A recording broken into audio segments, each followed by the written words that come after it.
Hi friends, అందరికీ నమస్కారం. నా పేరు ప్రణవ్ కుమార్.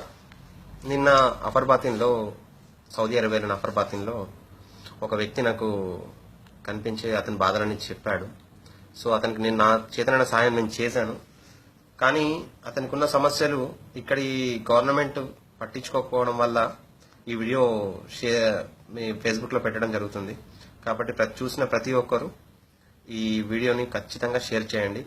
దాదాపు ఈ వీడియో ప్రతి ఒక్కరికి, ఎవరైతే చూస్తారో ప్రతి ఒక్కరు తమ వంతు బాధ్యతగా ఈ షేర్ చేస్తే అతనికి న్యాయం జరుగుతుందని నేను అనుకుంటున్నాను. అతని కష్టాలేంటో, అతని బాధలేంటో అతని మాటలోనే మీరు వినండి.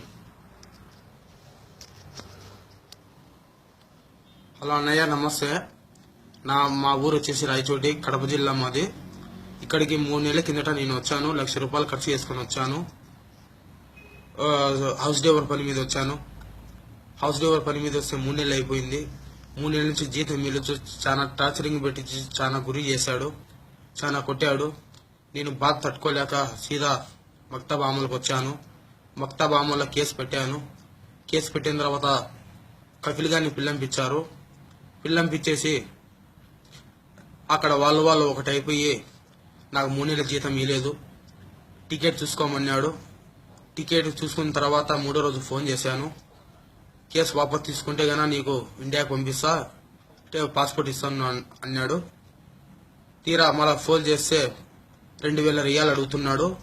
పాస్పోర్ట్ ఇవ్వలేదు. నాకు చాలా గురి చేస్తున్నాడు. ఇప్పుడు ప్రస్తుతానికి ఉండేదానికి చోటు లేదు, తినేదానికి తిండి లేదు, జేబులో ఒక పైసా కూడా లేదు.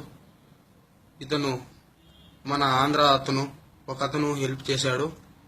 ఉండేదానికి చోటు ఇచ్చాడు, తినేదానికి తిండి ఇచ్చాడు. ఇప్పుడు ప్రజెంట్ నేను ఇట్లున్నాను. నాకు పాస్పోర్ట్ లేదు, ఏం తెలియని పరిస్థితిలో ఉన్నాను. దయచేసి ఈ వీడియో షేర్ చేసి మన ఇండియా అధికారులకు మీరు న్యాయం జరిగేట్లుగా చూస్తారని భావిస్తున్నాను. ప్లీజ్ అన్నయ్య, తప్పకుండా షేర్ చేయండి. తప్పకుండా షేర్ చేయండి నా వీడియో. నా పేరు మణికంఠ. మాది రాయచోటి, కడప జిల్లా.